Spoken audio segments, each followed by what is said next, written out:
Everybody ready? Okay, well, let's call the meeting to order. The Grosse Pointe Park City Council at 7 p.m. this evening. Welcome to all. Welcome to those who are also viewing on social media. Before going into roll call, I thought it would take a moment to just acknowledge what is happening in the Ukraine. I think it's important to ground ourselves as we move into this evening's meeting and keep perspective on what's really important. The Ukraine is the second largest country in Europe.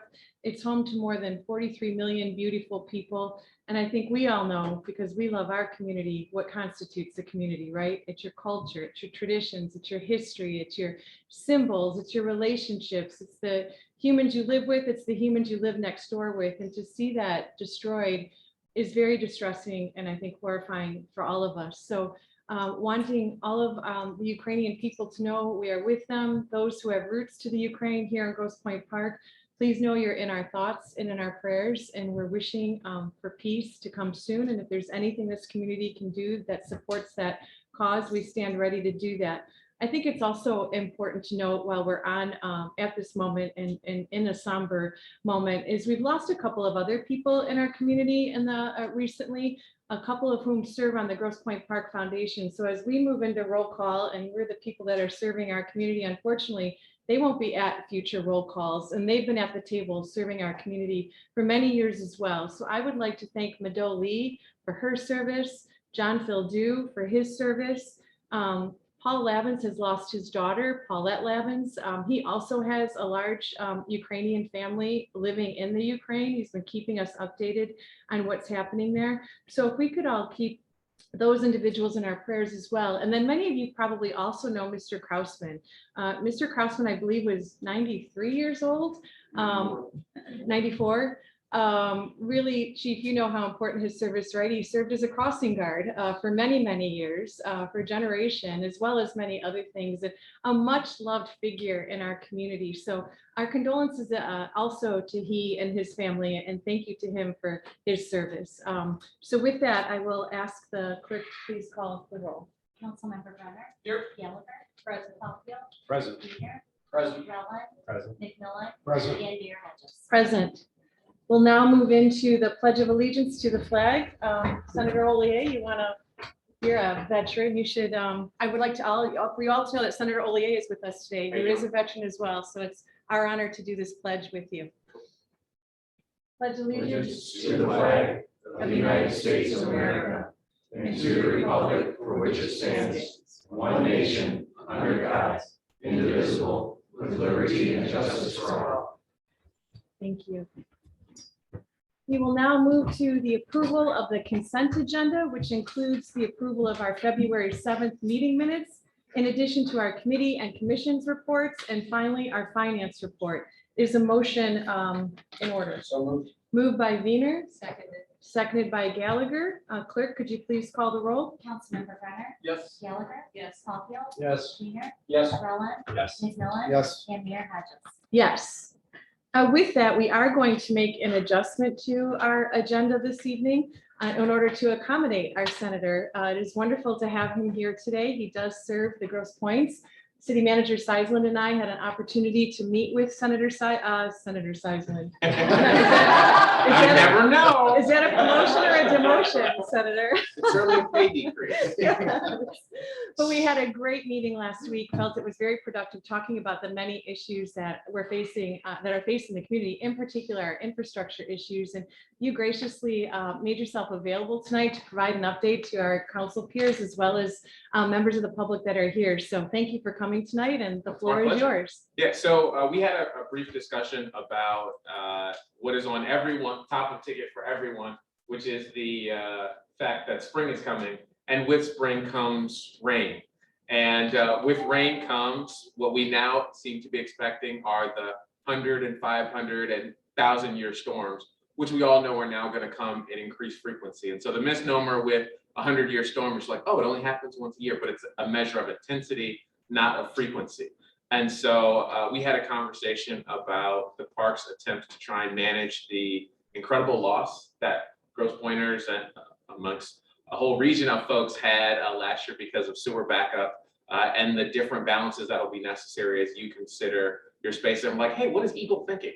And so I was able to have a brief conversation with Eagle, and I was able to give a broader report to the city manager, but I'll kind of hit through the high points. But the big things is, one, you have to continue to comply with water quality and public health protections, particularly Public Act 451 and Part 31, relative to the combined sewer overflows and the sanitary sewer overflows. They have to maintain that for a 10-year rainstorm, and for the sewer system, a 25-year rainstorm.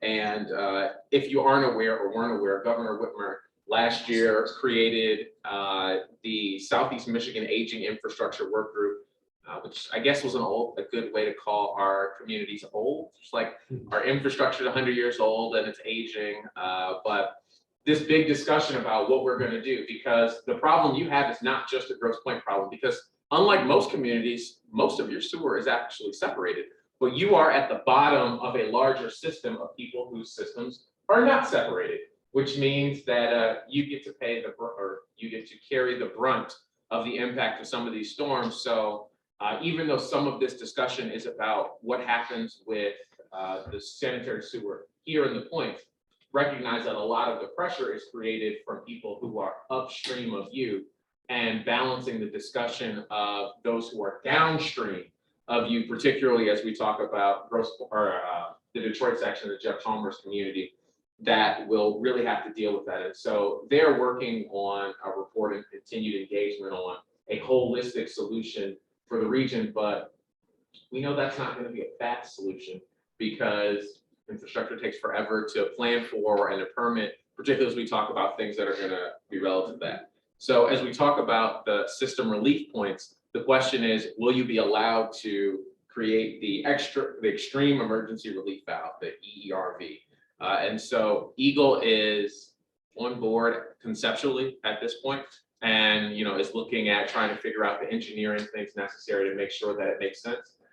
It would never meet the minimum standards of the the Clean Water Act and things like that. But the department has some discretion over how they'll enforce some of those kind of things based on pre-existing planning and how you're treating them. So one of the things that we talked about and we'll continue to figure out is, if you are going to make a massive release, what does that treatment before that release looks like? Are there ways to capture or to control where that flow goes? One of the discussions we were having today was, are there other places that it could go to instead of just going straight into the river or things like that? Some conversations I've had with GLEWA and the city of Detroit are about potentially blocking the sewer, so you had more surface flooding and less basement flooding. So the long and the short of it is, we're working on it, which doesn't make anybody feel great as spring is coming, but know that it is actually something that is a priority, and there is going to be movement made on it. And so the other kind of cool thing is, I've been able to have some conversations with Jefferson East and some of the other folks in the immediate community that'll be downriver and downstream about what this looks like. Because the big concern, as you continue to hear discussions about the seawall, is if you all were this high right now and you make yourself this high, places that did not flood before, did not have the same kind of water issues, are now a little bit lower and will have exacerbated space. Because we all know water is going to find the lowest level. And if right now it's your basement and you now make your basement a little bit higher or less vulnerable, then someone else's basement is in that similar situation. And so communities like Houston experienced that, where old Houston flooded for the first time and they had substantial damage, because in new spots in Houston, they had built themselves up onto higher elevations.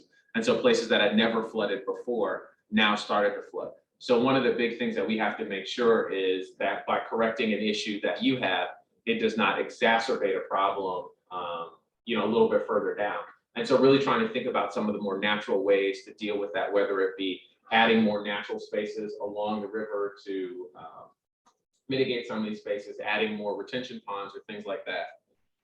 So I'm happy to answer any questions if you have those, but the long and the short of it is, I appreciate you letting me know that it's something that you're working on, so that I can be helpful. I sit on the Transportation and Infrastructure Committee at the state level, as well as the subcommittee on approach. And so have been really excited and had great opportunities to partner with Joe Tate, who's also, who's your state rep, on a lot of these things. You see him a little bit more frequently because he's got like 3 communities that I've got, like 3 times that.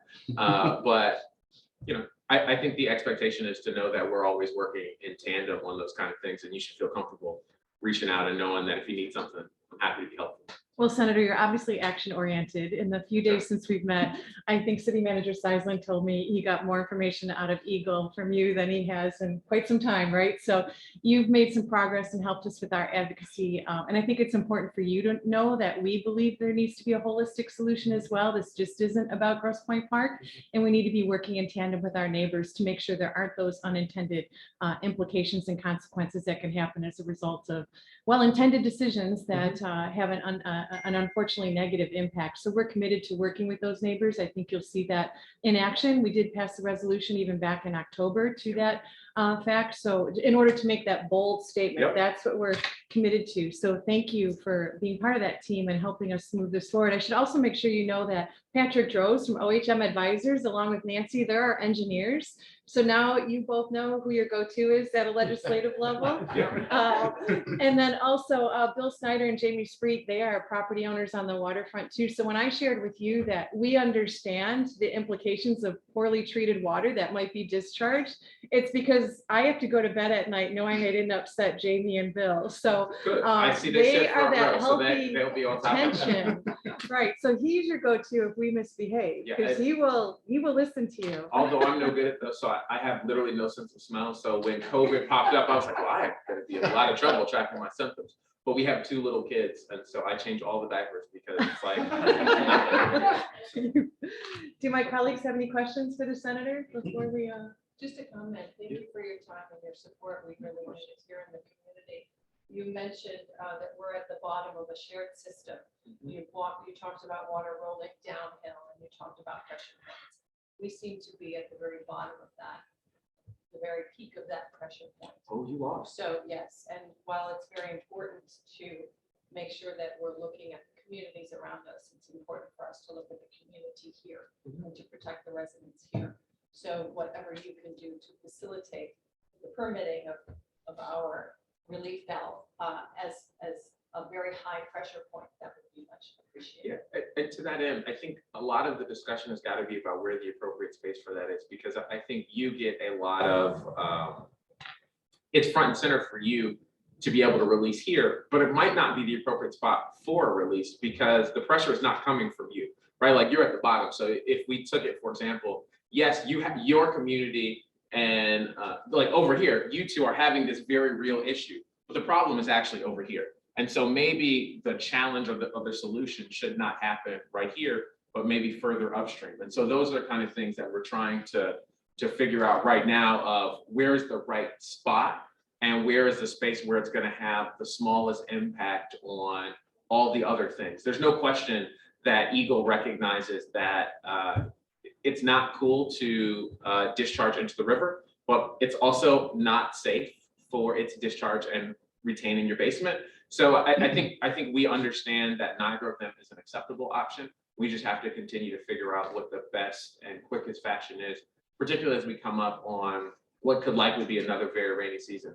You know, I mean, I too last year was looking at the rain every day, like, am I bailing out my basement or not? You know, playing with different, basement pump options and, those kind of things. So 100% we're tracking that. And they are releasing to our west and to our east. So the communities that are sending water down to us and lower from us are all releasing into the, not all, but they are releasing into the lake. So it would be in our best interest as a community to be able to protect ourselves as the way as the communities are that are surrounding us doing the same. And that topic certainly is important, Councilwoman Gallagher, I would agree. And Senator Ole, you should know that the chair of our infrastructure committee is Councilmember Max Wiener. So a lot of what Councilmember Gallagher is bringing up is being addressed at that committee level. And I'm sure obviously you understand the importance of it as well. So anything else? Yes, Councilmember Ole. Thank you for your time, Senator Ole. I'm working with Ernestine to try to get some time with you. Oh, perfect. Anytime. Yeah. Maybe we'll play some video games or something. I was wondering if there's any other communities that are pursuing this ERB, like you said, maybe it's a position. At this point, Eagle hasn't identified any, but we are having conversations. So Jeff Chalmers is trying to figure out what the appropriate remedy is there with Gleewood or with DWSD. And so one of the biggest challenges that they have is they are well below levels. And so is it a seawall answer? Is it a, what is the right space? And so we're trying to figure that out. I know the Farms is talking about some additional changes in how maybe their seawall space works, talking about maybe some more naturally protected spaces. And so whether that be, adding a beachfront or some type of natural wetlands or something like that. So there are some other grants that EPA is working through. The EPA administrator was here at Belle Isle a few weeks ago talking about some multi-billion-dollar investments in clean water. And so we're also trying to figure out in the new infrastructure bill and in some of those spaces, if there are additional dollars for a creative solution that might either buy additional retention ponds or other spaces. So I think we're really at a unique space because we have, air quoting, we have a lot of money that people are trying to figure out, but we have all these projects that need all these money. So it's not like there's a lot of money, except we haven't allocated it for the things yet. And so I think we're in a unique opportunity to make kind of transformational investments in infrastructure. And the more collaborative I think you can be with the Jeff Chalmers community and some of the other spaces along the points for an integrated system along the riverfront, I think raises your discussion up to a higher level because it says, hey, this is a systemic fix. It is not a fix that just applies to me. And it becomes a more holistic solution because, even if we got your check valve working and things like that at your house and your neighbor's house, it's like it solves you, but then the pressure is twice as much on the person who lives next to you. There's a bigger picture. Well, Yeah. and the city manager is actively engaged with our neighboring jurisdictions. So that's the good news. There's nothing being done in a vacuum here. And we even talked about what other remedies or tools might be there, like the creation of authority that has a short term to it that really helps gather those entities together to come up with the holistic solutions and to allow a method for those dollars to be pushed down that is doable and efficient. Figure that out first, okay, Erica? All right, are we good then? Are It just we? means a lot to have you in our corner. Of course. Yes. And if you ever need me, feel free to reach out and I'll just thank you. You too. And Thank good you. luck to you. time. Thank you very Thank much. you. All right, I hope you all felt that was a worthwhile diversion on our agenda. And with that, we will move back to our regular agenda, which is public comment, a very important part of the meeting. City Manager Seisland, I'll turn it over to you. Okay, thank you, Mayor Hodges. I do have one written public comment, however, I'll make a brief statement for that written public comment. Typically, residents have identified themselves, and upon review, we asked this resident to verify the residency, and this was refused. We want to ensure there is no potential for abuse of our written comment policy. We are the first and only Grosse Pointe leading the way in transparency of communications during COVID. Typically, this is something that communities have not done. However, during COVID, I thought it was best for residents that could not interact with the city council to allow for written public comment. So I'm going to read this public comment tonight, and we're going to review our policy moving forward. So with that said, this comment comes from Ann Kraft. During last month's council meeting, I asked the city to please explain what actual work Pitters did to earn the $107,000 the city paid over the past several years under the landscaping consulting contract the city signed with Pitters in 2017. I also asked whether Pitters is paying the city rent to use the Pitters property now that the city owns it. 1 month later, I still haven't received answers to those questions. I received an email from Mayor Hodges assuring me that the city is committed to transparency, but she didn't provide any actual answers. She passed the buck to Mr. Seisland and the city attorney, but they didn't provide any answers to the actual questions I asked either. Y'all have college degrees, so why does the city have so much trouble answering such simple questions about how our money is spent? Why are residents forced to ask the same questions over and over again before someone will actually answer their questions? Frankly, it's embarrassing. The city and its elected officials, even those of you who weren't actually elected, should be embarrassed that no one can answer these simple questions. Until we hear differently, I think we should all assume the city paid $107,000 for consulting services and received nothing of value in return. And we should assume that the city has not been collecting rent from Pitters. What an embarrassment. Mayor Hodges, that's final. Thank you, public Manager comment. Seisland. Would you like to move into in-person comment? Yes, so if anyone would like to speak, a spoken public comment, please state your name, city of residence, and please go ahead.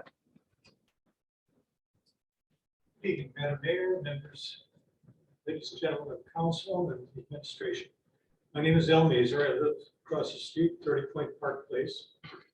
And making some additional comments after I had a meeting with City Manager Seisler. And that was about really the park property, number one. And I wanted to point out that it's park property. It belongs to those of us who pay property taxes. That's who it really belongs to, and we have a say in how it's to be used. That's my opinion. But I have two good examples from the past, and wish Jim Robson were here, but see that the first one was a number of years ago. The city wanted to put in a water processing plant at Windmill Point, the second parking lot, and that was voted down by the immediate residents. Across the street on Jefferson from the condo, city property, green space, they wanted to build a parking lot there. I came in then and spoke against it on behalf of the residents, and that wasn't done. In regards to making the green space here into a parking lot, it was mentioned to me that the city has some parking spots available from St. Ambrose. Parts of St. Ambrose and a lot of the parking lot are in Detroit. St. Ambrose owns Merritt Academy. They lease it to them along with their parking lot, which has more than 40 parking spaces. I offer that as an opportunity that should be investigated. You know, there's nothing wrong with having a green space. It's beautiful. Before we moved in, my wife came to visit her in-laws. Her parents had moved here, and when we drove her by, she was in nursing school. So anyway, he said, "This you'll notice Grosse Point. You'll see all the trees and the green space, all the green." And I don't think you want to have people, other points driving by and it becomes Grosse Point parking lot. That's my opinion. I only have one other thing to say. The last meeting, I mentioned to you folks how I know how hard you work. You don't just show up here once a month. You know, unknown. I know the things you do. If one of you asked a question, I'd be happy to answer after anybody else has a chance to speak and tell you how I personally know that. So thank you very much. Thank you, Mr. Thank you. Mazer. Any other public comment tonight? Mayor Hodges, looks like there's no Okay. other public comment. Public comment is closed. Thank you all for being here tonight, for speaking, Mr. Mazer. The next item on the agenda is our manager's report. City Manager Seisler. Yes, thank you, Mayor Hodges. So I'm going to provide a brief update of activities of the city and what I'm working on right now. The senator walked away, but he's certainly going to see this at his desk. A House bill was passed, which was House Bill 5054. Moving to the Senate, this bill would create a grant program with the opportunity for local units of government to access direct resources to address municipal pension debt. About 1.15 billion in state general fund resources will be utilized to provide direct assistance to municipalities. Grosse Point Park would fit in this threshold of this program as it is right now. We are below 60%. We are closely monitoring this bill's activity. The city clerk, finance director Blay Hutt and I, we are also meeting with MERS this week, who also administers our pension, to discuss further opportunities for reducing our underfunded status and other opportunities that may be available to review. St. Ambrose, Councilmember Wiener and I, our infrastructure chair, we met with a group of parishioners at the St. Ambrose Church and Father Tim to discuss the state of the city's infrastructure in Grosse Point Park. The group had previously met with leaders of the Great Lakes Water Authority and was looking for an update from the city of Grosse Point Park, and as they pursue other opportunities with speaking with Wayne County and also probably inviting Senator Hollier and Tate in the future. COVID testing, the city hosted Ion Diagnostics for 2 days of free COVID testing at Windmill Point Park overflow lot in February. Public Works update, we're still expecting a June 2022 completion date. The alley separation at Weyburn, Maryland behind DPW is ongoing at this time right now. SEMCOG Infrastructure Task Force, recently I was appointed as part of the SEMCOG Infrastructure Task Group. Goal of the group is to review and update the 2018 Water Resources Plan by SEMCOG and identify short and long-term actions. We discussed opportunities such as stormwater, flooding, resilience, wastewater, drinking water, asset management, and public engagement. Presented later this year will be at the SEMCOG General Assembly of our discussions for potential adoption. And our next meeting is taking place in April. And so I'll skip through a couple. I've got Mr. Droz that'll be addressing earlier about CCTV. Downspout letters, the city public works is dividing Grosse Pointe Park into 5 sections for downspout review. The first set of those letters on section 1 started on Friday, March 4th. The first appointment in section 1 will be Weyburn to Somerset, Mac to Jefferson, starting on Monday, March 14th and going for a 2-week period. Residents will be able to sign up for a time slot on Sign Up Genius or calling the Department of Public Works. And the intent of this exercise is to review every home in Grosse Pointe Park for downspouts whether they are connected or disconnected from the home. Public Works will be recording their inspections and sending out letters from compliance, in addition to noting extreme cases where it's impractical to disconnect. I'm also challenging in the future our Public Works Department to create a little how-to video that'll be able to help out residents too of simply you can probably disconnect your own downspout for less than $100 with the proper materials and such, and a little how-to video I think would be really fun for our Public Works and for the residents to see how easy it is for us to do. Michigan Green Communities Challenge. This was established in 2009 and revamped in January 2022. Is a statewide sustainability benchmarking network and technical assistance program. Currently with the assistance of City Forester Brian Coulter, GPP is currently at the bronze status with a goal to reach silver within the next 1 to 2 years. I do know Councilmember Raylan is certainly interested as much as we've talked about this, Beautification Commission too. So I'm sure down the road, they'll certainly be talking about it more. And you guys have talked about it. Yes, correct? All right. We talked about it last month. Yeah. We're really close to silver. It should be attainable. All right, good. Good to hear. St. Clair, Montefalco, and the city are working together in a process to obtain bids for, actually St. Clair is looking to resurface and reduction of their parking spaces of their lot. And they're actually going to go ahead and separate their parking lot from the sanitary system.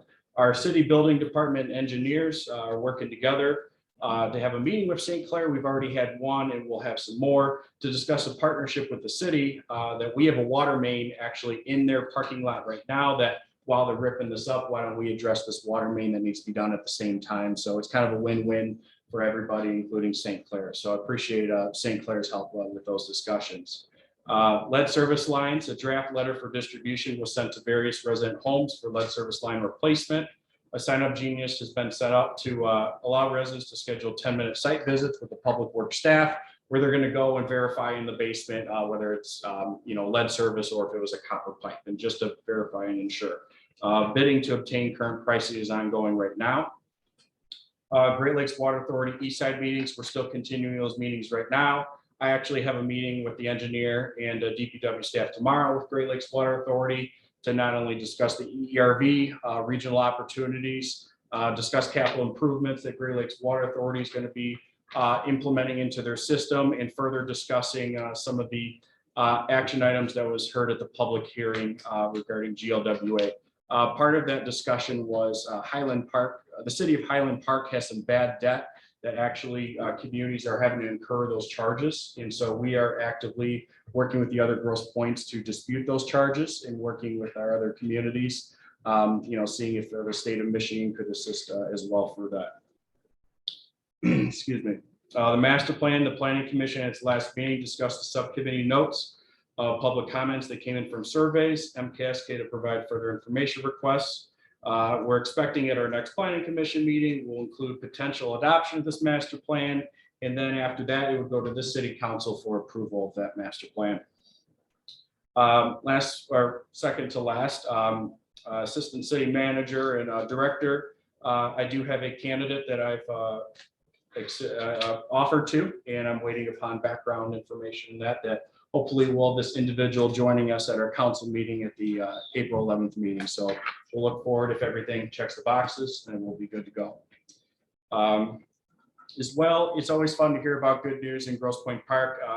And so I received a survey and results from University of Michigan Dearborn recognizing Grosse Pointe Park. And so I'll read a little bit about that. So Grosse Pointe Park has been recognized for its successes and efforts in contributing to Michigan's entrepreneurial growth and economic development in this annual e-city study conducted by researchers at iLabs, U of M's Dearborn Center for Innovation Research.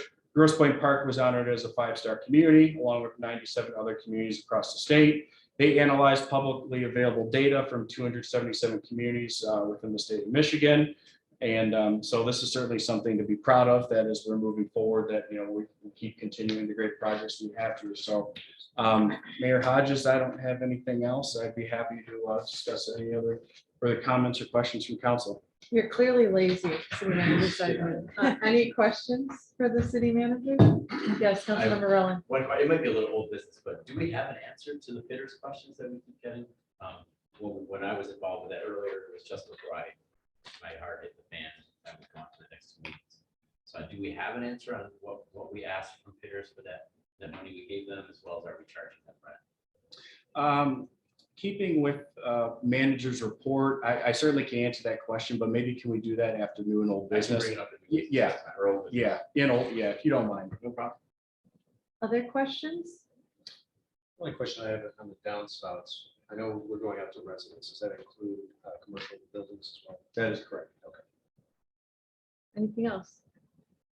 I would just like to thank the staff for a very successful Chili Fest. So Oh, thank you yes, for yeah. that, City Manager Seisland and team. It was great to see it taking shape on all 3 of our main business corridors. So great work there. Also, I am enjoying the new logo. So thank you to your team on that as well. Everything is so crisp and clean. I didn't realize how uncrisp and unclean it was before until we got crisp and clean. And then also, in addition to Senator Ollier, I think it's important to note that you and I also had an opportunity to meet with Mayor Duggan's Chief of Staff, Hakeem Berry, to talk about collaboration opportunities for working collaboratively. So I'd like to add that. And then just quickly on the note of the DPW building and the sewer separation that's occurring there, I think it's, there's been a question about whether or not that forces the project to exceed the contractually bound amount of 4 million. And because that's not a project cost, it's actually a project of opportunity, I would say, to be able to enhance our system and relieve some of the challenges that we're facing. So I think it's just important to clarify on that, because I'm not sure that that's been done in the past.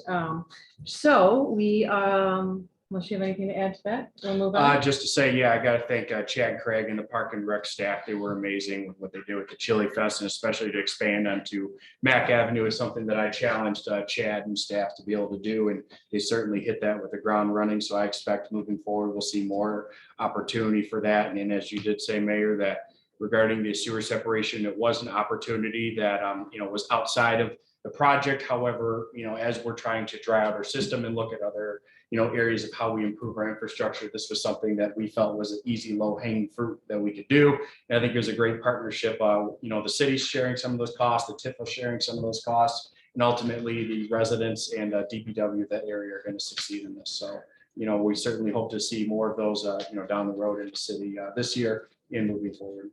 Excellent, thank you. Okay, we will move into unfinished business, the OHM sewer update. I will turn it back over to you, City Manager Seisland, to lead the way and determine when to engage our expert support here from OHM. Come on out, guys. Come on, Nancy, you too. Yeah, come on, Nancy, come on back here. Yeah. I'm joined by Nancy Russell, who's works with me out of the Detroit office. And Nancy has really been leading a lot of the model development and helping with flow metering, that side of things. And so as we've done in the last few meetings, we'll give our update, and then if there are any questions, Nancy and I can do our best to answer those. And, Was she busy this morning when it was raining? I was thinking of you guys. I'm like, we finally got rain. You can flow meter. Yeah, we like to check the meters. We go online and see what the flows look like.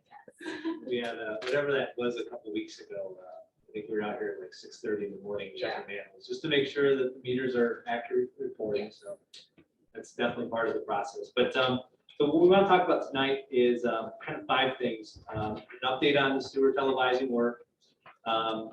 Nick mentioned St. Clement out of Falco, so I think that's just worth kind of underlining that as well. Downspout disconnection, the flow metering, and then some of the coordination that's ongoing.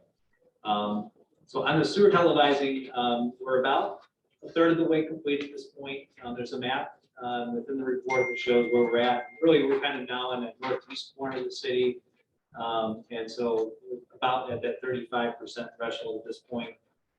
We are also resuming work on Jefferson Avenue this week. If you recall, back in January, the work was kind of suspended because of the cold weather. What happens in these large sewers, it's warm in there, it's cold in the surface, and then when you go down there, that interplay just creates a bunch of condensation. So with it warming up, we've resumed that work, which is kind of critical to our model development work.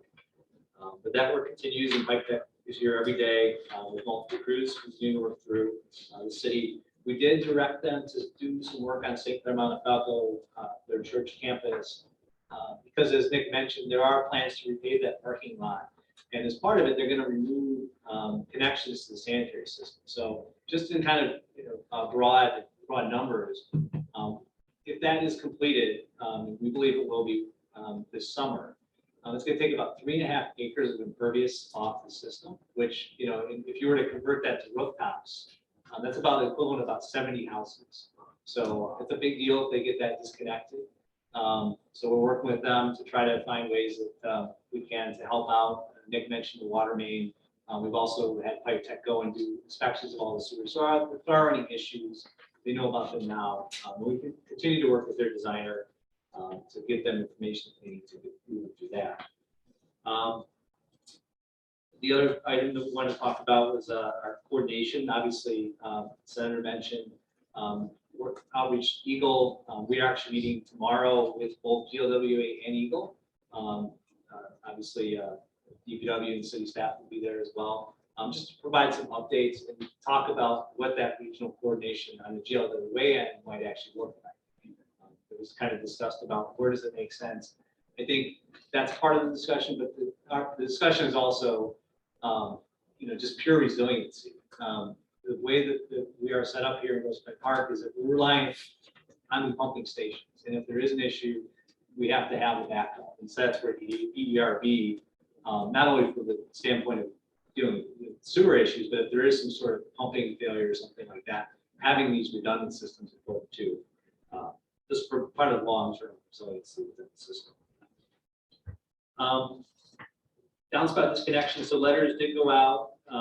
And so what we'll be doing as part of that is really working with residents. So if when DPW goes out, not only is it about finding where those downspouts are, but really kind of setting them up on the next steps. So there's some documentation that was prepared actually last summer that we'll give to the DPW staff as well, that they can provide to residents if they want to do it themselves, or if there's contractors that might be helpful to kind of connect the dots on that.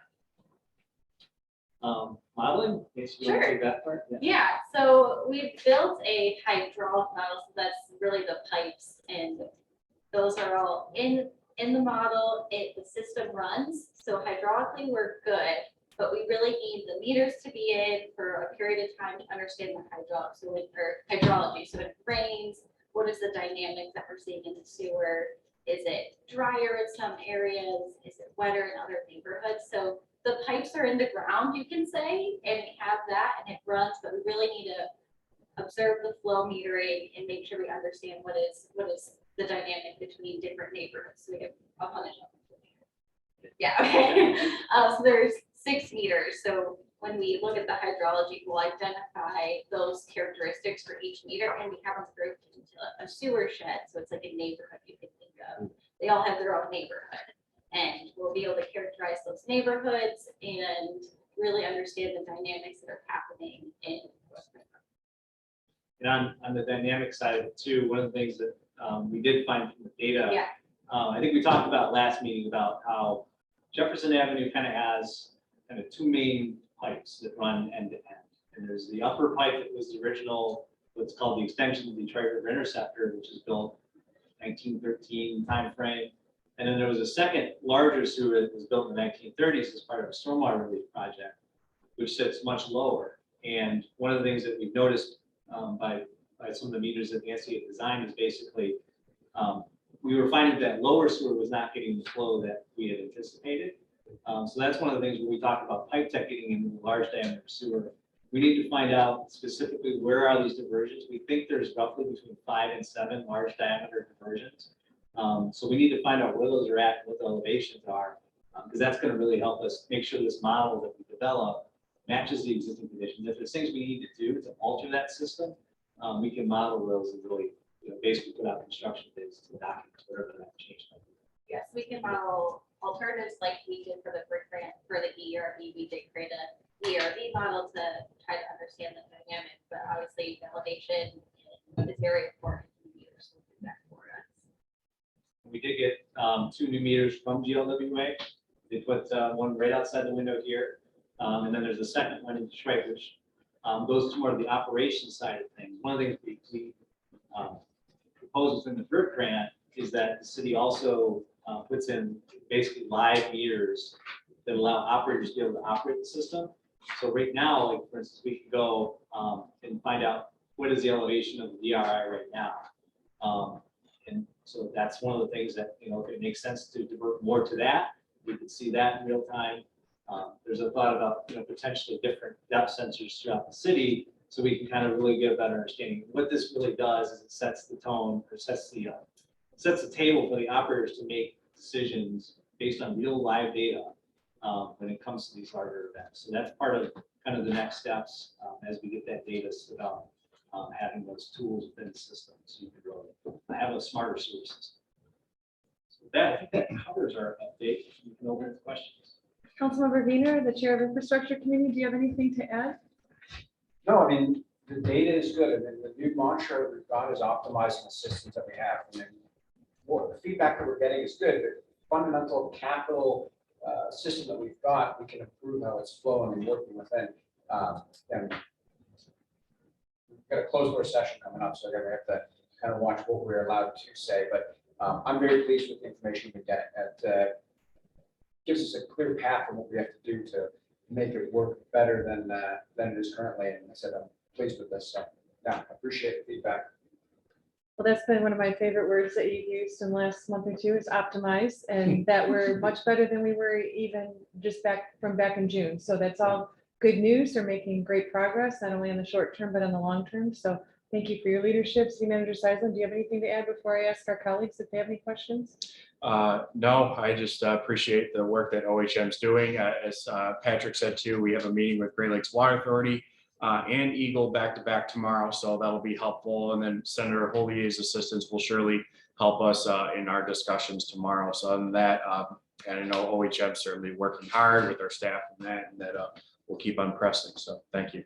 Mayor Pro Tem Caulfield? Yeah, just one quick question. I know I probably answered the last one. I know on your map here, the color codes, there's a lot of unable to televise. I mean, I know you're going to go back there. Is there anything that we can do to, you need our help or the city's help to get those? So that's been a discussion amongst the DPW team and OHM and Pipe Tech is how hard do we work to try to get through these lines? And, it's a careful balance, but the goal has been really, we just got to cover every foot of the system and then we'll come back to it. There's been some that it's a matter of there could be one root ball or something that's in there. Water's still getting around it. We just can't get a camera through there. If we find one that's of critical importance, if we got a situation where we have a collapse, and we need to get back immediately and do a repair, that's always been the plan. Fortunately, we haven't found that to this point. I think we've already started to talk about, on that southeast side of the city where there's quite a bit of area we haven't been able to get through. Right. Just knowing that's been traditionally where some of the flooding's happened, that if we have budgeted, we want to get back there. I would say one comment to add, Mayor Pro Tem Caulfield. I think something that OHM and DPW have experienced too is that, especially in this neighborhood in particular, and we're finding that, manholes are covered with dirt and grass that they didn't know they had it in their backyard. So, one thing I, say, how could residents help? If you think you have one, maybe, let the staff know when they're out there, like in that area, identify that. That's probably one thing I can think off the top of my head that'd be helpful for all of us. So, we have all the technology in the world, but two, simply is if you know your backyard well, or if it's under a deck or so, let us know. Yeah, that was the reason for my question, is just that area is hit pretty hard. Seeing a lot of unable to televise, like what are we doing to make So- sure we can? Yeah, and that's another, so the other part of it is, so one of it's blockages and that type of thing. On the south side, it's actually more of, the next point is access points. So, Yeah. a potential capital project in the next coming year could be, we need to go add manholes. So, you know, it's gonna be some work in people's backyard, unfortunately, but, it's for the, you know, the benefit of all, to have those points in place. So. We stock up on Drano, will that do the trick? Sounds so simple, Yeah. right? Other questions? Yes, Councilmember Morella. Patrick, thanks a lot for this. This is great to have this every month. It's something we've asked for since the previous city council was here, so that's really good. Do we have an ETA on the initial audit being completed? So the, in terms of the televising work, Yeah. so that is, the contract says substantial completion by, I think it's end of July this year. So Where are we? we're on track for that. We actually asked at the last progress meeting, how you guys feeling? Is that something where you gotta bring more people in? So the contract is set up that way. If for some reason they're not performing, there's liquidated damages that are basically, I think it's like $1,200 a day. The contractor gets deducted. And then are we on budget as of right now, other than the waste removal, which I know Correct, yeah. which is helping our system get all Yes, that out? so yeah, that's a good point. I think we were roughly 70% of the total use of that bid item, whereas we're at 35% of the total work. So that's tracking heavy. The other side of it is because they're not able to get through a lot of the sewer, we're not paying for that. Yep. So there is some budget we're realizing in the back end. So I think we're still doing pretty good on actual construction. Good job, thank you. Did you notice he said liquidated? Bad pun, right? No. Any other questions? Yes, Councilmember Brennan. Yeah, just in reference to the upper and lower pipes you mentioned, you said that our lower sewer pipe that is much larger is not getting the flow that we expected. Once we identify why we're not getting that flow, it seems then we have a bunch of unused capacity. Once that's identified and corrected, then I'm just looking for some ray of hope here as we go into spring. Is it expected that that's something prior to EERV or any massive investment, something that could likely be fixed, that at least will provide some, help so that, again, it's not going to solve the problem of what we endured last June, but, some of these other rains that are becoming more common, that at least we can sleep at night thinking things will be better. So it's a little complicated. From the standpoint of the permitting side, an in-system alteration like that is likely not going to be the lift that ERV is. Right. Because we're just altering how it works, it's more operational. So from that perspective, it should be easier. It is in Jefferson Avenue, so any work that we're doing there is going to have impacts on traffic and, likely to be fairly, I guess we'll say, not an inexpensive cost. But we want to evaluate that as part of our modeling to see, does it make sense? Because in theory, it would make sense, but maybe there's a situation where we can do some things on the south side that, we're basically, the other thing, we don't want to bring in more water from maybe the areas that aren't flooding in the system when we can reserve that for other areas. So that's part of, I think, the modeling exercise. In other words, not so much. Well, so, if I may, Councilman Brenner, planning on having an infrastructure meeting, beginning of April. We're working on another report and update on this. I'll circle back to, we've got a closed session coming up, but if I can just give you a broader overview. As we've talked about in the past, we've broken it down into three main areas of importance with our sewage, talking about the water. Minimizing infiltration, maximizing carrying capacity, maximizing discharge. So minimizing infiltration we're making a lot of progress on that front. As we're talking sewer separations, the alleyway separations, the homes, and the fact of the matter is nobody's making new connections. It's not happening. I mean, connections that we've got are based off the fact that from before it was a combined sewer. So there are multiple disconnections happening. So we have less infiltration. In terms of the carrying capacity and the barrel drops, I mean, right now we're doing short-term cleanouts. So that is absolutely improving not only the holding capacity, but also helps the flow of water. Less obstruction, the faster the water moves, the faster it gets to where it's discharged, our pumping station, the faster we can get it out. And again, in terms of the discharge, got multiple irons to fire on that one. We're looking at PM, again, maximizing the flow to our discharge. We're actually looking at, other things to kind of scale up the pumping. These are all things that we're going to address. Again, we're working on with conjunction with your committee, we're going to try to get another report out as quick as possible. But said some of the very specific stuff are kind of limited in how we can communicate at the moment. But let me put it this way. I'm very, very pleased with the progress we're making. We're in a lot better shape than we were. Again, June event is the June event, a massive rainstorm, but across the board, every facet of it, everything's going in the right direction. So. Other questions? Yes, Councilmember Gallagher. Thank you so much for your help with our community here. We are counting on you to find a solution and protect the residents here. Couple of things. You talked about St. Clair and how they're separating and moving their water flow into our storm system as opposed to the sanitary system. And you discussed the impact of that and how important it was. Are we looking at other areas in the city where we could do the same? For example, Alter Road, that water flows into our sanitary system. Is there a way we could work with the city to potentially look at Alter Road and having that water flow into our storm system, which would, I think, alleviate also a huge chunk of capacity flow?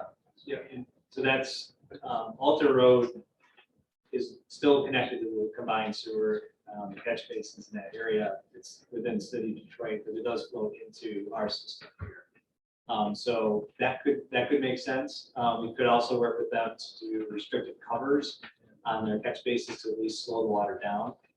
So that I think would be meaningful.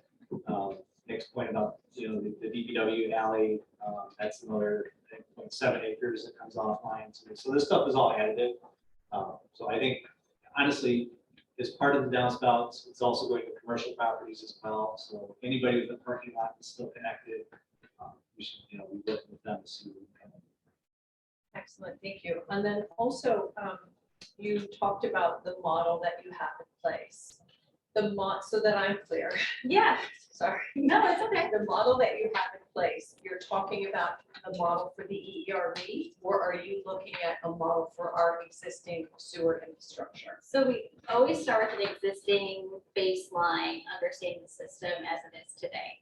And then we'll have the flow meter and kind of see the dynamics. And then we have what we call alternatives or different scenarios. And we've already built that scenario for the ERV.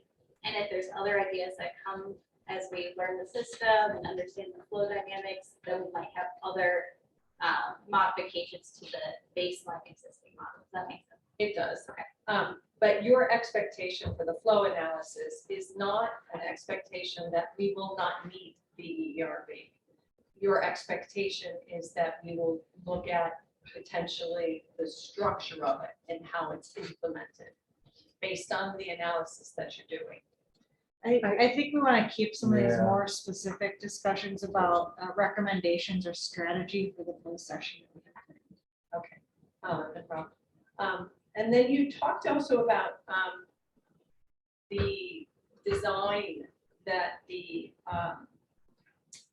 engineers would then be able to make more divisive decisions during storm events. What do you mean by that? I think I said the operators. The operators, So really yes. what it's basically giving an operator the understanding of what is the water level in this manhole versus this manhole. So, if it's a situation where this one is higher than this one and we're trying to get water to go that way, don't open this one. So that's part of just having that instrumentation in the system. Because really right now, that's just not present. And that's part of, whatever this future improvement becomes, just to provide that in real time. They already have it within the pumping station with this, what's called the SCADA system, so they can see which pumps are running. And it's really about giving the operator the ability to see that all in real time. Because some of these decisions, when we're talking about surges, you have minutes, if not seconds sometimes, when these things come up and down. It can be very flashy, especially in urban conditions. So it's an interesting point. And to that point about seconds, and we're talking about protecting the water, our lakes, right? And when you're goal and we are in terms of permitting, making some requirements for us in terms of trying to alleviate some of the sanitation that may go into the lake. In those moments of seconds, having just those seconds, is that impactful to us in terms of having to sanitize it and then our ability to move that water out quickly in those designs? I think that the goal is that whatever we design is something that an operator can reasonably, make a decision on based on a standard operating procedure for whatever we put in place. And so we have to kind of build that into our design. So if it's a situation where they only have a minute or two to act, it's not reasonable. Because, we know when these large events are going on, there's just a lot going on, and we need to be able to arm them with basically reasonable controls that give them that. So things, it needs to be operated on more of a large, broader set of variables. So I don't know if I really answered your question, but I think it's, But I'll let it pass. well, and if I could, It's a tough question. It's not so tough, but yeah. Well, I think with that, we can have those further discussions at a committee level, correct, Councilmember Wiener? So perhaps we'll do that. The only thing I will add is City Manager Seisman and I had an opportunity to attend not his first, but my first mayor and managers meeting of all of the Grosse Pointes as well as Harper Woods. And at that time, we were able to discuss infrastructure as well. So I think the community will be heartened to know that we truly are working collaboratively. We're working hard to make sure it's not just talk, that we're being intentional and structural about how we approach that. Examples being the coordinated communication at the Gleewa public hearing that occurred. We're looking at possibly meeting with legislators and other decision makers while we're all at the CapCon conference with the Michigan Municipal League next week. We're looking at joint letters and various things of that nature and other tools like an authority or that where we're working within our watershed. So I think that's important to note as well. And then before you do leave, Mr. Droz and Ms. Russell, I'm going to embarrass Mr. Corneli.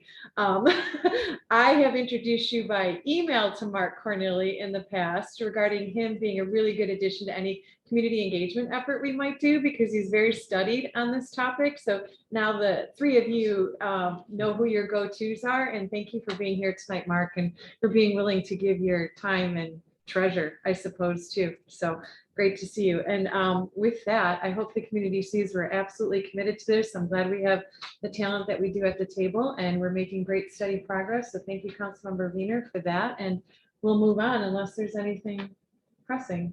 One thing I'll make mention too about the mayor managers meeting that's been really helpful is, the Grosse Pointes have been sharing data amongst our engineers more so, especially with like Grosse Pointe City, some of their system, could be looking into the park and vice versa with the farms and such. We've even actually helped initially when the concept of the ERV came about, there was some hesitation amongst our other Grosse Pointe communities, but as, they were doing their research and looking into the system, that they felt that this was a real help, not only for Grosse Pointe Park, but for Detroit and other communities that, those ideas were warming up too, that while we're having our discussions as the managers, I feel very comfortably that the other Grosse Pointes are in support of our concept project and vice versa. We are too with the separation in Grosse Pointe Farms that they're looking to do.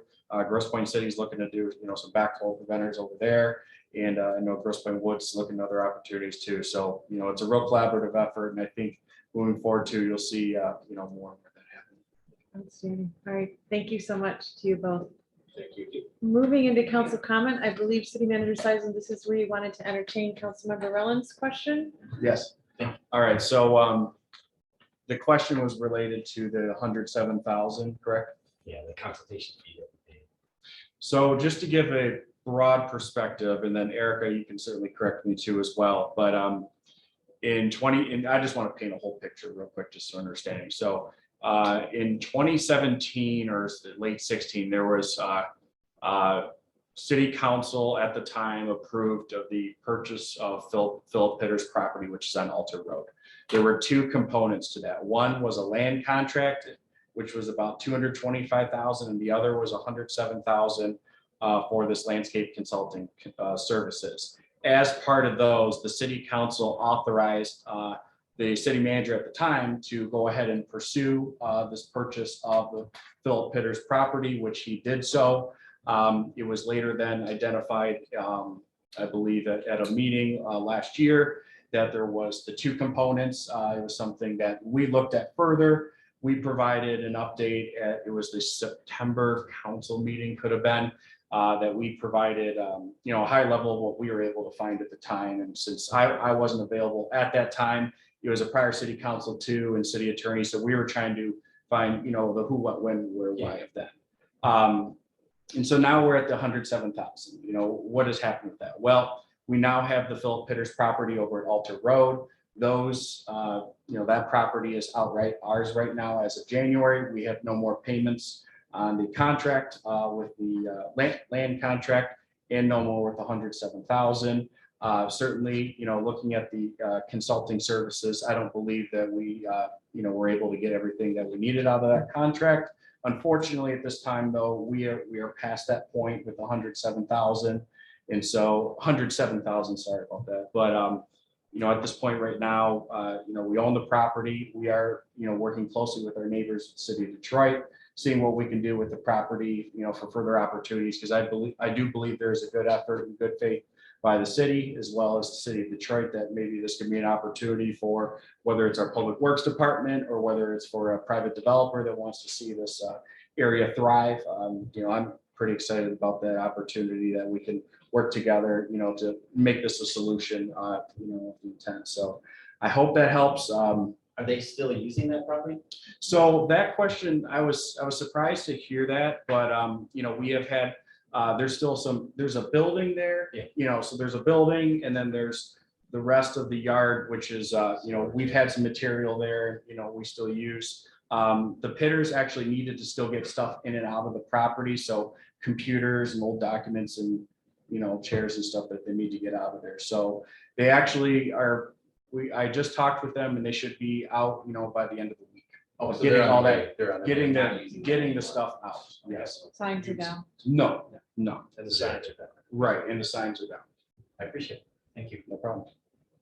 Well, and I believe it was clear from a legal standpoint too, there were no legal remedies to go back and pursue that, and that it was, Yes. and there was also another aspect of why we did it that way. That bears explanation. Well, it's part of the story as well. I don't know enough detail about it to say it today, but I think what the community needs to understand is that was the past. Everybody did their very best at that time with the best interests of the community in mind. We're on a continuous improvement process to keep professionalizing our systems and our efforts, and we're in a very good place, I think, in terms of professional management. And it's time to move forward to ensure the best possible use of that site as well as others that we have ownership of. So, But thank you for your question. Yeah, So- and just, Yeah. we'll never understand why it was a land contract. It doesn't make sense why we would buy property in Detroit with a land contract. That's ridiculous. And then, so we don't have any answers on what we actually paid 107,000. That's the end of the story. Yeah, as of right now, we have the property. You know, it's in our name now. Unfortunately, before, you know, it's something that, you know, if I could go back in time, I could be a part of that, but well, and I You know, think, we're I at- think, I mean, there Yeah, were I mean, no one- answers, yeah, just none of us were at the table. So it's Yeah, hard to right. kind of Right. reconstruct what happened when we weren't there, right? I But I do trust that our leaders that preceded us did have the best interest. That's Of the that's a matter community of mind, you know, opinion, you can, that's a matter of opinion. and- Do we have any contracts with Pitters right now with our city? outside of that, no. Yeah, thank you very much. Thank you, Councilmember Rowland. Other items for council comment? I would just like to thank all of the committees for their hard and diligent work. We've made great progress. I hope you all have found the one-pagers, for lack of a better term, that you've been asked to complete that iterate your goals and objectives for the year is a helpful, instructive process to keep us all funneling up to infrastructure and making sure we're all working in that way, as well as getting other things accomplished. So I appreciate all the great energy and a lot of the work that was been done to inform this agenda as well, happened at a committee level. So thank you for that. Moving into new business, utility rate proposals. City manager. Yeah, so city council, I also do have Tom Traciak with me from Baker Tilly, who I'll introduce after my initial summary. I won't read all this for you, but I do want to give a highlight of why are we here at this today. Grosse Pointe Park is a measured review how we invest our infrastructure, is exploring these proposals by Baker Tilly. The city's recent history is not actively participating in a utility rate study, which will further assist managing their system of our needs investments in the city. So to give a perspective of what we've done in this community over the last 25 years. The sewer separation project in Grosse Pointe Park cost the city roughly $22,615,000. Thank you, Jane. In 1997, it was completed in 1999. Regarding sewer investments to our community, we're looking at probably about 30 million or more in upgrades and maintenance of the city system over the next coming years. To compare, Grosse Pointe Farms alone to provide 30% reduction into their combined sewer is looking to spend close to $35 million. Several other Grosse Pointe communities on a regional level looking at tens of $millions in sewer investment. I even heard a number 2 from Grosse Pointe City at one point that they were looking about $50 million just on their sewer side alone. And that's just as a start, as we keep going. Our application for the Drinking Water Revolving Fund is at the tune of $33 million to work towards lead service lines, water mains, upgrading capacity and meters. Lead service lines are currently an unfunded mandate in the state of Michigan with an unpredictable forecast for future economic assistance, in that point. For the Drinking Water Revolving Funds statewide, I thought this was really interesting, but communities have requested, as of this year, up to $1.1 billion for fiscal year 2023. In fiscal year 2022, the state provided only $387 million towards communities with a total request at that time of $768 million. So there was an additional close to $250 million requested by communities from one fiscal year to the next, or an increase of 43%. In conclusion, the city now in the future has many needs for maintenance and upgrades to our citywide infrastructure with the assistance of Baker Tilly. We'll provide staff administrative assistance to Jane and I, as well as other staff. Future financial planning to forecast how we pay for our critical needs. We do have 2 proposals that are in front of you tonight. I'll have Tom discuss both of those. I'm recommending to the city council after Tom presents that we would entertain the idea of the Michigan plan. And other than that, I think this is a great step for the community moving forward of how we're going to be paying for all of our infrastructure needs, not only for new projects that we're going to do, but also to upgrade and improve our existing system at hand. And so with that being said, Mr. Traciak, if you want to please, have a presentation for us. Sure. Good evening.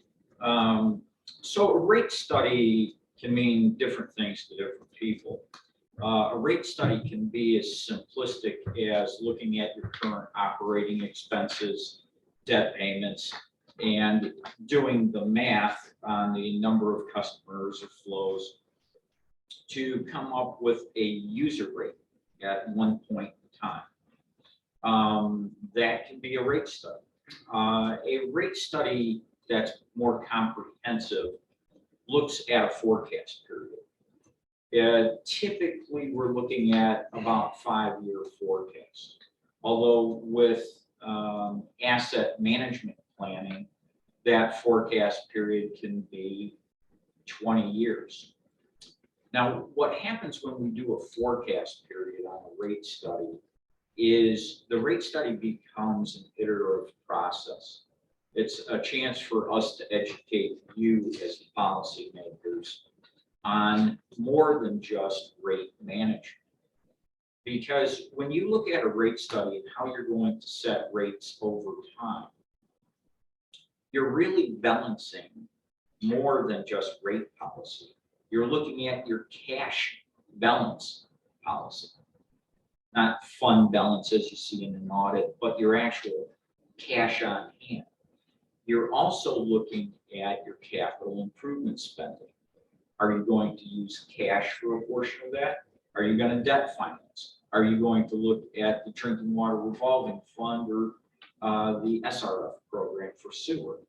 Or are you going to do open market funds? If so, how are you going to structure those?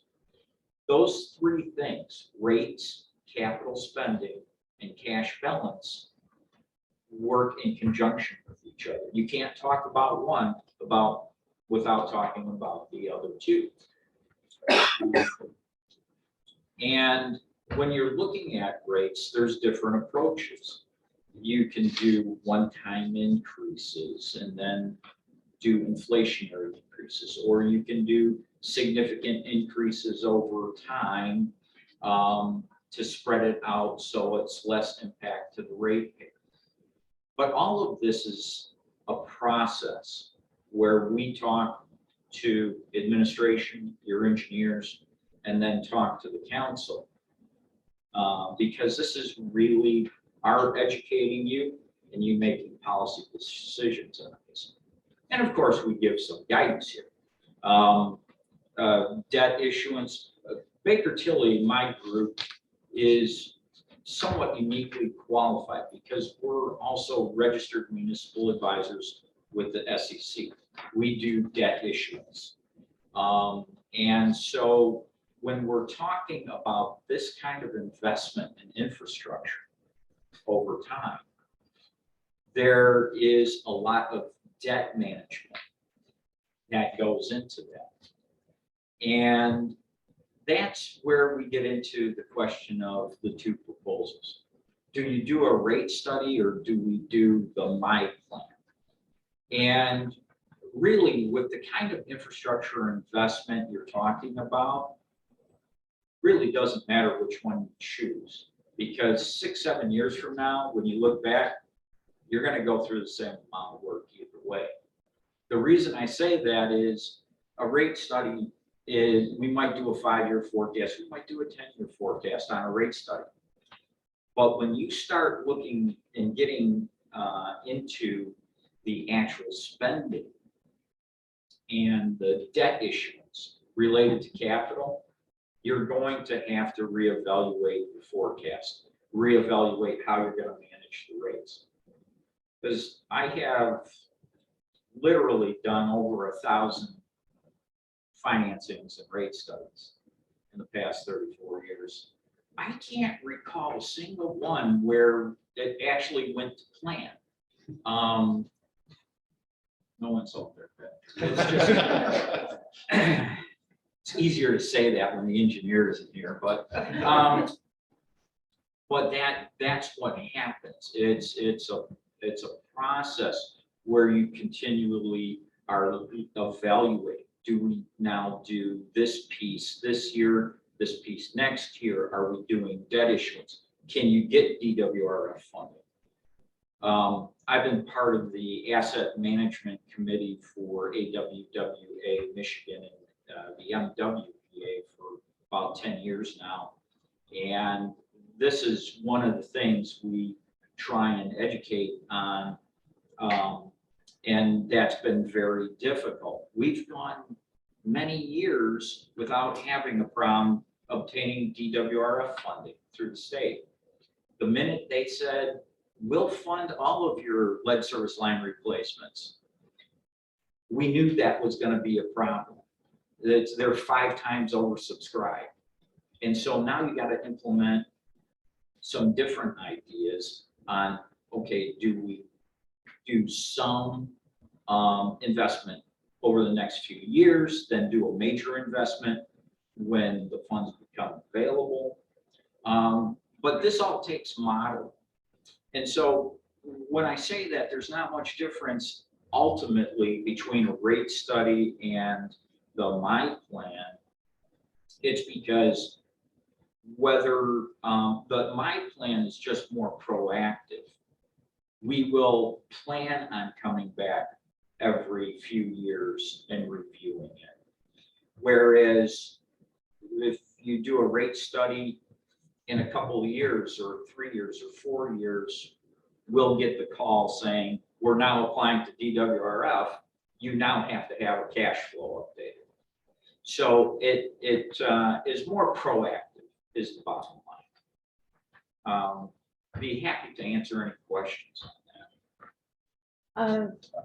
We can either start with a motion, if anybody's prepared to do with that, or Councilmember or Mayor Pro Tem Caulfield being the council member for finance. I don't know if you have any input to get us going, or I'll open it up to. Do you have, I mean, I've reviewed both of them. I don't have any pressing. I have some questions. Councilmember Gallagher? Thank you. So I'm trying to understand, I'm feeling that, Jane, this is the work that you have generally done in terms of the rates and financing and debt management, et cetera. So how is this different? I think they'll do a very in-depth report and they'll get down into the weeds with everything and doing a 5-year forecast on what we're going to need for all our infrastructure needs. I think it's just going to be a lot more in depth of what I do. I mean, I get the water sewer increases from GLWA and base it on that, and that's what we go by. You're talking about a very in-depth study that's going to provide everything we need. And the study that you're going to do is based on funds that we haven't received yet, or you anticipate receiving, and then utilize the management of those funds against the requirements of what the city needs to upgrade their infrastructure? So you're talking about the funds for investing in infrastructure? I'm asking how you're going to guide us in managing our funds, our rates. I'm asking if this is what you're going to Yes. do. You're going to look at the money that we Right. potentially are going to receive. You're going I to tell see. us how to best utilize that money, right? Yes, and in the process for investing in infrastructure and receiving those funds is that you look at what is your best options as you move through that infrastructure. So if it's just one project, for instance, if you had just one $5 million water project, I would be meeting with you and saying, is this a local situation around homes? Is this a major water line? What is your situation with your fund? Can you apply for DWRF funds? Because that's a lower interest rate. Can we apply for it for 20-year or 30-year? Once that's decided, it might be that the Eagle doesn't favor the project, it doesn't make priority ranking. So now we might be looking at open market bonds.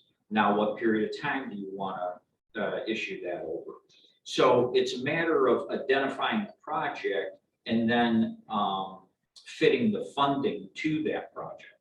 Is this something, sorry to interrupt you, but is this not something that Patrick, your group helps us with already? In terms of, you know, the engineering firms and looking at those projects and understanding what they are and then looking at funding for that? I think we can provide the cost estimates for the work, but beyond that, in terms of how that structures the rate, we're not, it's just not within our ability. So Okay. that's I'm just where- trying to make sure I understand where I think there's any overlap between what you're offering, and what we already have in place. Yes, and it's a very And I feel like comfortable there's- overlap. I think it feels like a lot of overlap. Well, there is overlap in this sense. Let's go back to the example of a $5 million project, either water or sewer. I meet with the engineers and I look at, so can we apply to Eagle for an SRF loan? Does the project qualify from an engineering standpoint? That's why that application is more spearheaded by the engineers. That is correct.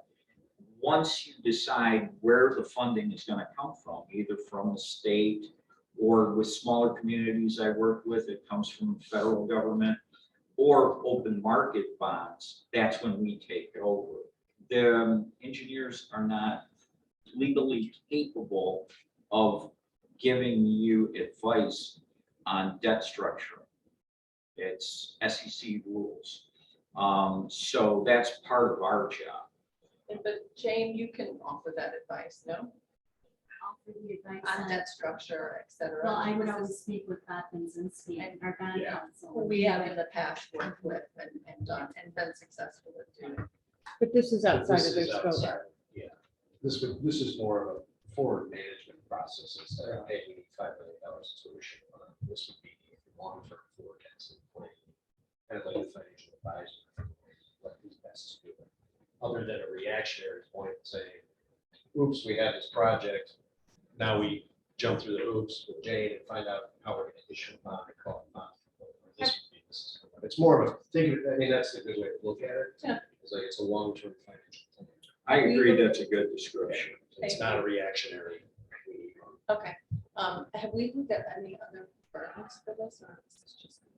I think for the charter, administration has the authority to hire professional or to recommend professional services in our bid because of the complexity of those relationships, correct, City Manager Sizen? Yeah, That's and why so it's I not can bid. add to that as well. So there, before with Baker Tilly, I thought, okay, who can we reach out to? Do we do a bidding process? Tommy, you can correct me, but Baker Tilly bought Umball, correct? Okay, so Umball was another organization that did such. And when we met, Jane and I met with Benzinski, I asked him, hey, is this something that you work on or something? He said, Nick, it's really out of my wheelhouse. We don't really, here's, Baker Tilly does such. And then I asked Patrick Dross, who has OHM worked with, what has been the community's best interest. And, we reached out to Delta Township, Rochester, Michigan.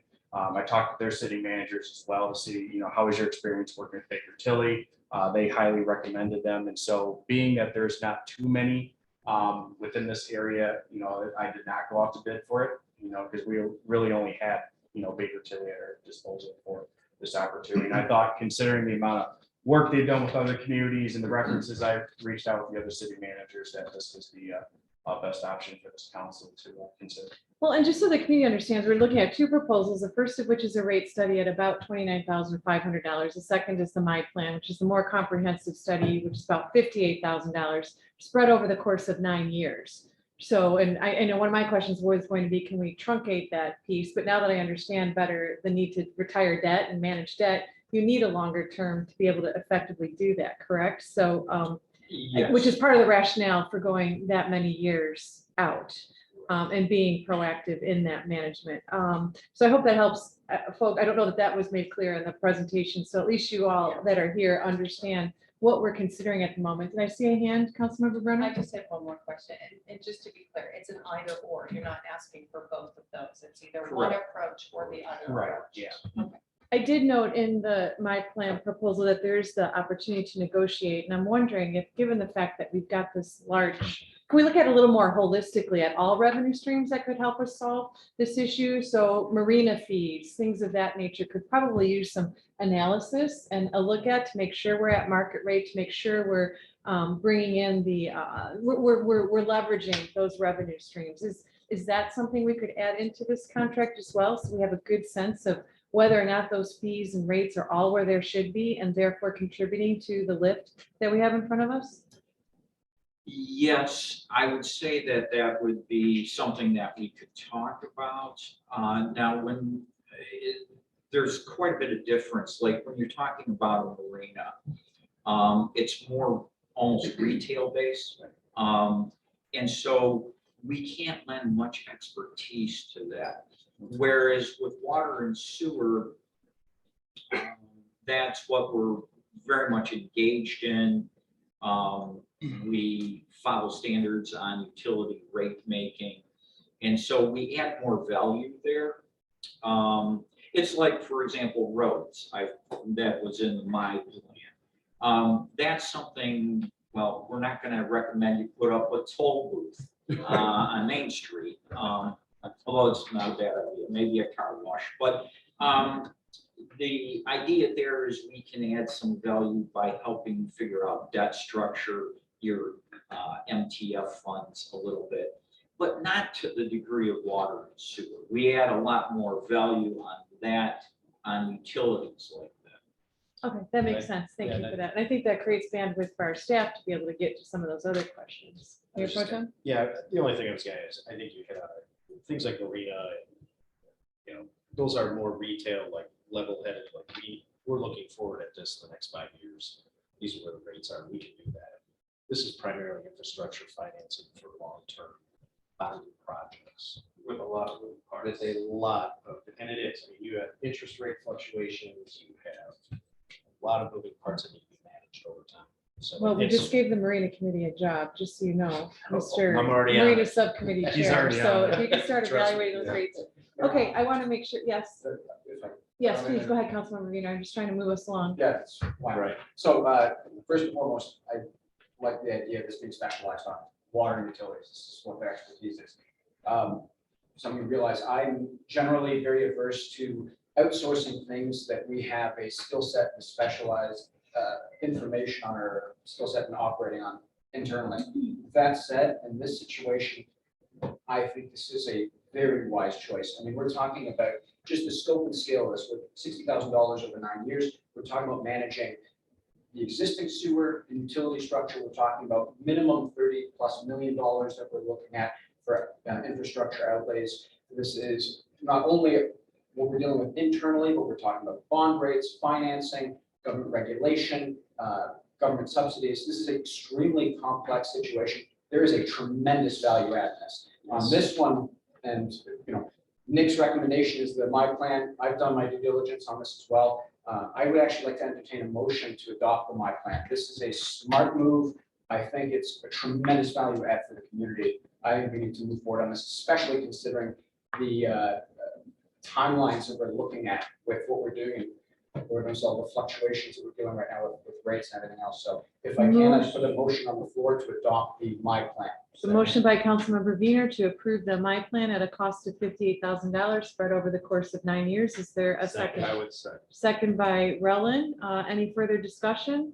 Mr. McMillan? Yes, would the payments be 21,000, 18,000, and 19,000 over 9 years, or could we pay the 58,000 all upfront? We would invoice that over the 9-year period of time. It would So be every 3 The years. current fiscal year impact would be, 21,000 for the first 1 through 3. and that would be, actually, that'd be spread over the current fiscal year as well as the Yes. next one.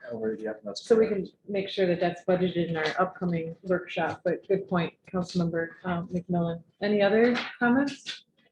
Clerk, could you please call the roll? Councilmember Bernard, Yes. Gallagher, Yes. Caulfield, Yes. Weiner, Yes. Rowland, Yes. McMillan, Yes, and Mayor Hodges. Yes, motion carries to approve the proposed Michigan plan at a cost of $58,000 over 9 years. Thank you very much, Mr. Tracy. And just Tom, so you all thank you. know, he came in from East Lansing today, so we appreciate you Tom. making that trek and go green. Moving on to the next item, audio visual equipment for streaming meetings. City Manager Seisler. Yes, so thank you, Mayor Hodges. So Courtney's been working very hard with me in getting 3 proposals for fixing a permanent solution for streaming our city council meetings, boards and commissions at these chambers here. And so we do have 3 bids, one from Point Alarm, one from Able Electronics, and one from MDIS. And so the city and the council, we decided to pursue these options for a permanent solution.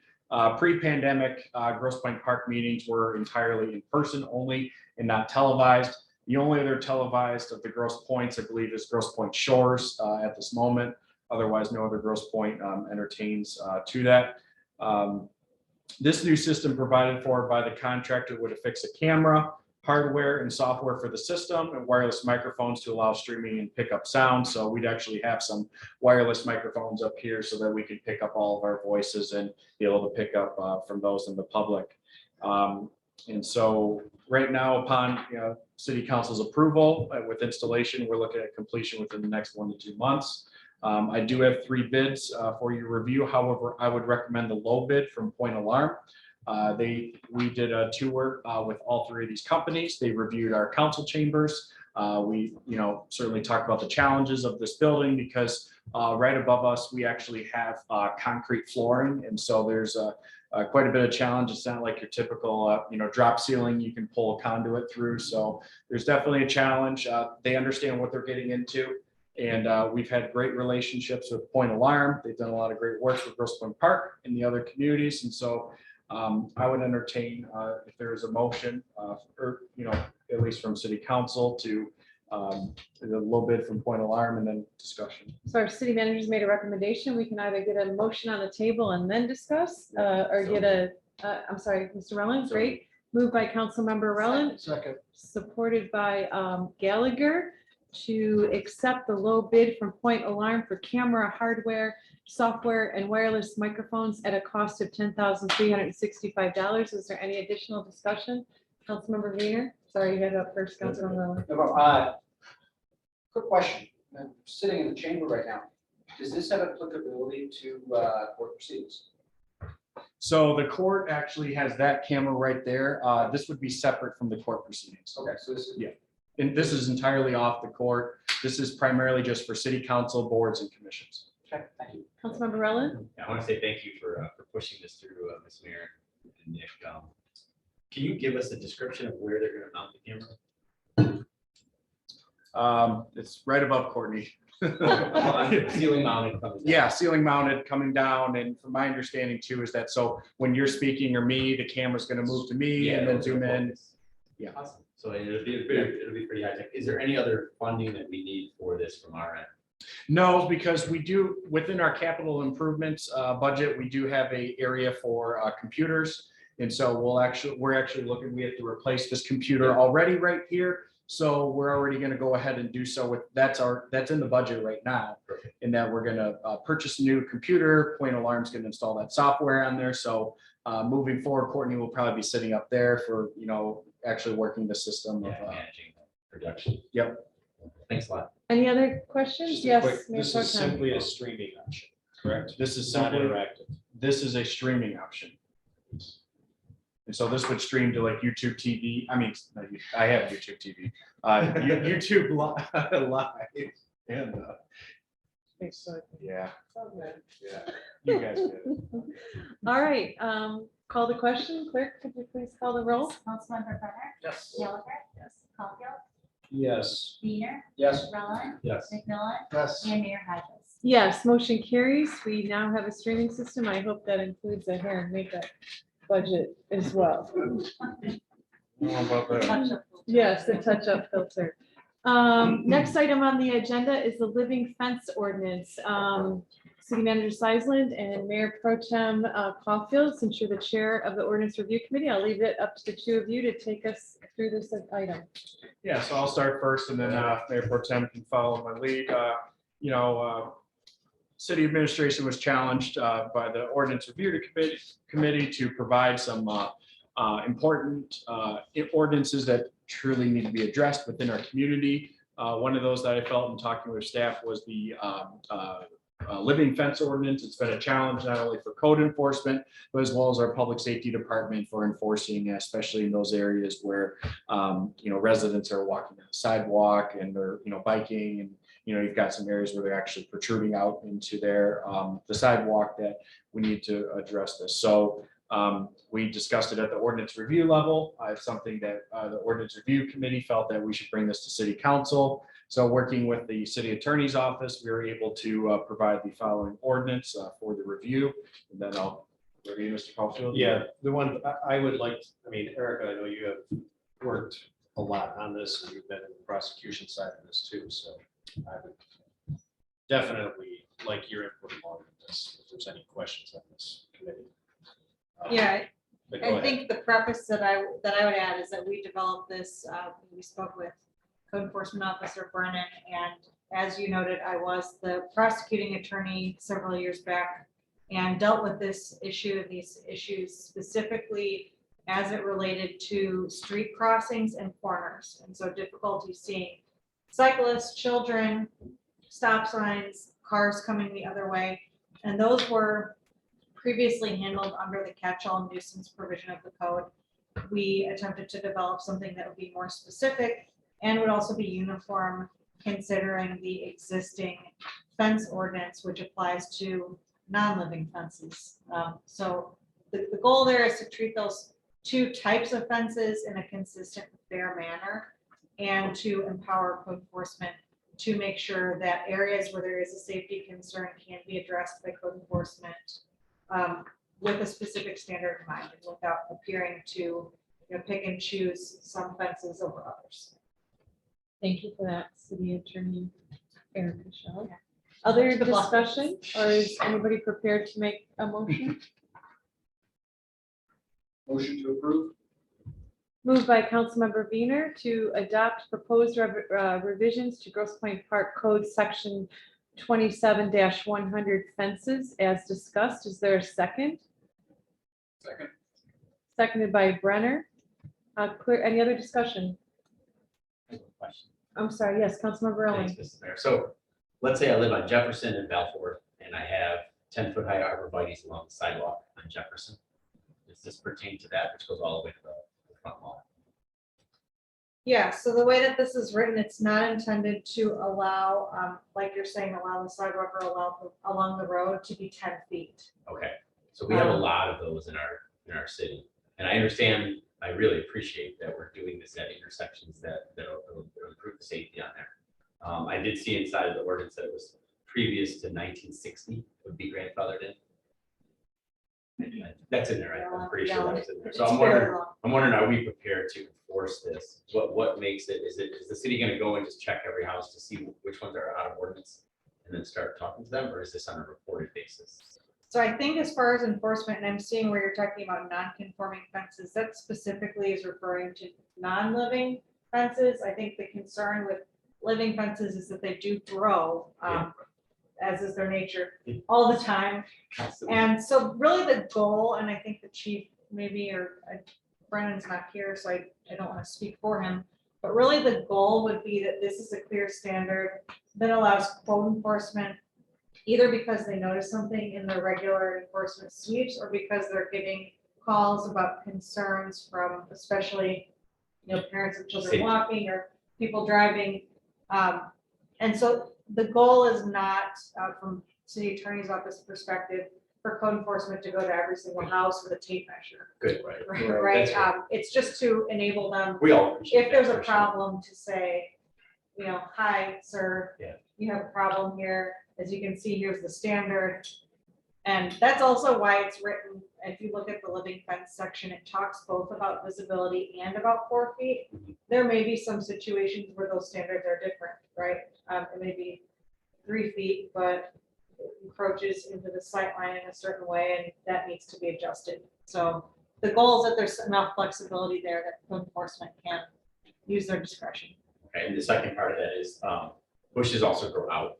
So there's a lot of places that we have bushes out that are taking up half or a quarter of the sidewalk. This is something we can add to that. And then the third part of that is, are we willing to help with that cost? If someone has a 10-foot high arborvitae that goes the length of their sidewalk, it's gonna cost a lot of money to trim that down. That's something maybe we can talk, I can talk through email or things like No, that. that's something that would be incurred upon by the resident because they chose to, put that living fence on there. But some of these have been. But if there's a case where let's take an example. Let's say one is identified and we feel that there's some discretion, that need be, there could be a case, obviously I would talk with the city attorney's office that, there could be a charge that, we charge back the resident, it could be put, back to that if we had to do it. Okay. Thank you. Thank you, Mr. McMillan. Yeah, so when Councilman Raylan's suggestion where you have these large bushes or arborvitaes that are real tall, and we determined that it was a problem when we approached there, we would ask that person to cut them down, right? But still keep the other ones at 10 feet high, so that when someone came up to a stop sign, they would have visibility. But the other part that runs along the property could continue with it, let's say 10 feet high.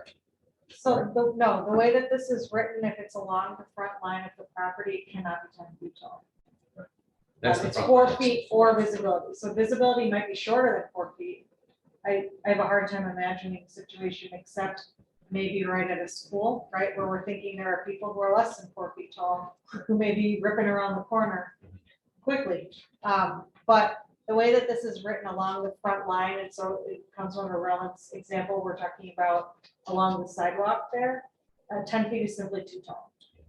So that For the- my for the example front. was the side lot. Okay. So the front face is Jefferson. The front face, no, the front face Pemberton, let's say. Okay. The side is on Jefferson, which has 10 feet high. Okay. So, Yeah, so the side lot, and I'm looking at Yeah. section B, no fence along the side lot line shall exceed 4 feet in height, except that the fence along that side lot may be up to 6 feet if. And that has always been the It's case. always. Yeah, this So that is just- now just fair as to all types of fences. Okay. You know, putting in the living fence instead of a non-living fence doesn't allow the person, Yeah, 10 it's foot a or fence. 12 foot, fence is a fence. Okay, are we ready to call the question? Clerk, can you please call the roll? Councilmember Brenner, Yes. Gallagher, Yes. Caulfield, Yes. Weiner, Yes. Rowland, yes. McMillan, Yes. and Mayor Hodges. Yes, motion carries. We now have a revised fence ordinance. Thank you all. Next item is the nuisance ordinance. Yes, you want to start with that? If you want me to. Yeah, come on, go ahead, doesn't matter. He is a nuisance. The ordinance subcommittee, primarily where this came up with the nuisance was we found that there's really a large discussion around blight. And the current status was a blight ticket was a misdemeanor, which would be on as a permanent record instead of a civil infraction. So in order for our ordinance officers to pursue and to better police any nuisances, if you would, for blight, it could be very up to the discretion of that ordinance officer to issue citations that are civil infractions, that when they got in front of the judge, that it wasn't a discussion of a misdemeanor. Found a lot of them. We heard that a lot of them were not being followed through with. So we decided to basically, given a high level view, and I'll turn this back over to Erica, because she knows much better than I can. But, basically, we've determined that this would give the ordinance officers and our prosecution a lot more lenient, a lot more, if you will, ability to enforce blight. In part because the leniency was already there. Correct. Yes. Go So ahead. what I would add to that is that from an enforcement perspective, the issue with it being a misdemeanor is that oftentimes the homeowner comes to court and has either corrected the issue, which is fantastic. That is what we hope to see every time, is that the person comes to court and says, I didn't realize this was a problem. I didn't realize there was a complaint. I have now fixed it. But the solution in that case, of course, the city attorney's office is not intending to prosecute people for misdemeanors, for things that they're willing and plan to correct. But there does still need to be some accountability for the time spent by code enforcement in going out, speaking with the homeowner, dealing with the complainant, if there is a complainant, following up, taking pictures. They often go back on at least 3 occasions at the city attorney office instruction and provide us with a lot of information. And so the goal is to have both leniency to allow people to address these issues. I understand, especially with grass or bushes, those things do get unruly quickly and can easily be fixed. But there does need to be some accountability and recognition of the time that code enforcement spends keeping these standards up. Thank So you that's very much. the fine amounts came from other sections of the code where there is a graduated schedule from civil infraction to misdemeanor. So the goal there was consistency with other parts of the code, but that is something that the committee council can look at. Councilmember Wiener? Motion to approve. Second. Motion by Wiener, seconded by McMillan to adopt proposed revisions to Grosse Pointe Park Code Section 15-4. Is there any further discussion? Clerk, can you please call the roll? Councilmember Brenner. Yes. Gallagher. Yes. Caulfield. Yes. Weiner. Yes. Rowland. Yes. McMillan. Yes. And Mayor Hodges. Yes. Motion carries. We now have an amended nuisance ordinance. Next item on the agenda is our closed session. We like you all a lot, but you gotta go now. Well, you can go outside the door and come back if you're really feeling sadistic as soon as we're done. But yes, we are moving into closed session to have some discussion about ongoing litigation. It is allowed under the charter to move into closed session for this purpose. Again, we will convene back to open session once that closed session is complete. There are a couple of other minor things on the agenda that will follow, including council comment and public comment. So you're certainly welcome to come back for that portion of the meeting. But now I will move us into, so we need a motion. Motion to move to closed session. Motion by Wiener, seconded by Rowland to move into closed session. Clerk, can you please call the roll? Councilmember Brenner. Yes. Gallagher. Caulfield. Yes. Wiener. Yes. Rowland. Yes. McMillan. Yes. And Mayor Hutchins. Yes. Motion carries. We are now in closed session. If anybody would like to take a Do quick. you have an estimate on how long? So we're back in open session at 9:48 PM. Moving along in the agenda. Council comment. Do any of my colleagues have anything to report? Yes, Mr. McMillan? I'd like to reiterate what you said earlier, to thank Nick, Jane, your staff. This whole month, there's been so much that's been done. Our mayor, all the different committees, it's phenomenal. It's good, really good stuff. A lot of progress made in the last month.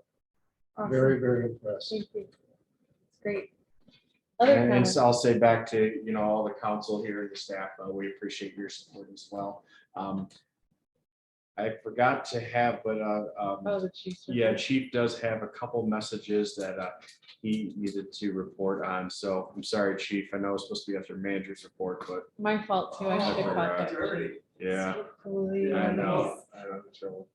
The only thing I wanted to mention briefly is, in the past, when people came to get their dog licenses and they wanted to get a dog park pass, they came to the police department, all they had to do was show a certain set of vaccination records like rabies.